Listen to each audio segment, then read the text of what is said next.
Join us as we explore a behind-the-scenes look at the vibrant world of creative expression as we connect with talented artists and discerning collectors. This is your invitation to join us and follow along on an exciting and inspirational journey through the red doors.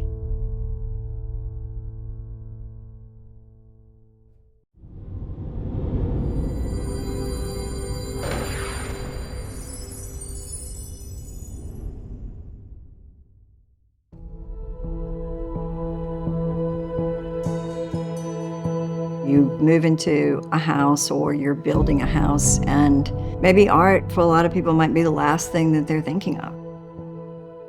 And then it's just, oh, I need to fill this space. For me, it's the opposite of that. I need that visual cue to start it.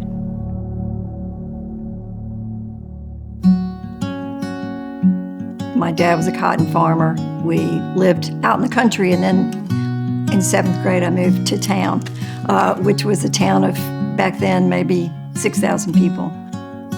There was really no accessibility to art. People had beautiful homes, but there wasn't an art scene.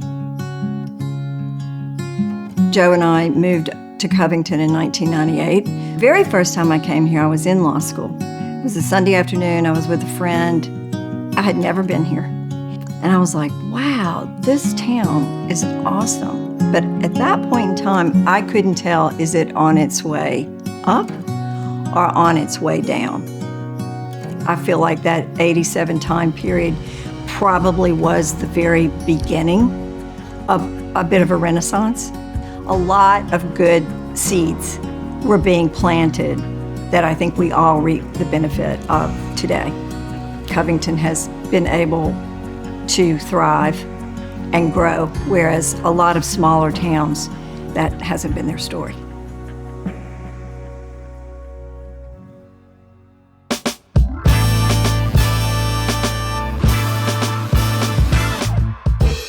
Eventually, we had the opportunity to bring back the Southern Hotel, which was an amazing turn of events. There were plenty of people who thought we had completely lost our minds. Like, who in the world's coming to Covington?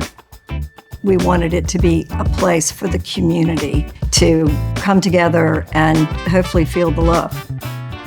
Because you can spend a lot of time doodling on a piece of paper and change this wall 6 inches and that wall 7 inches, but I don't want to lose sight of what's the big picture, what's the context, what's the story this building needs to tell.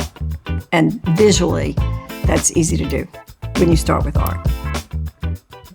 Relative to my interest in art, I don't know where it came from. I think it came from, it's something I can't do. And so I really have always just thought it was amazing that people have that kind of talent. And I like the stories behind it. You know, these are real people creating something that they just think of in their head, and they can do it. When I'm collecting, I'm not a sophisticated collector. Like, I'm not thinking about an investment or anything like that.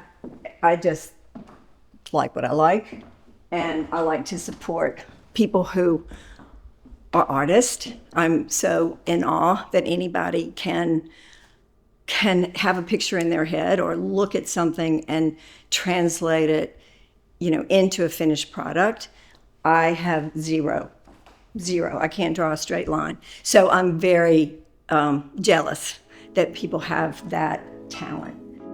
My house has always been a real focus for me. It was always important that it really reflected our values or our interests. I think through original art, it's easy to do that. I don't have the ability to create art, but for me, I think my talent is taking someone else's creation and hopefully creating a space that lets it breathe and lets it live and allows other people to enjoy it. There's art available in every medium, at every price point.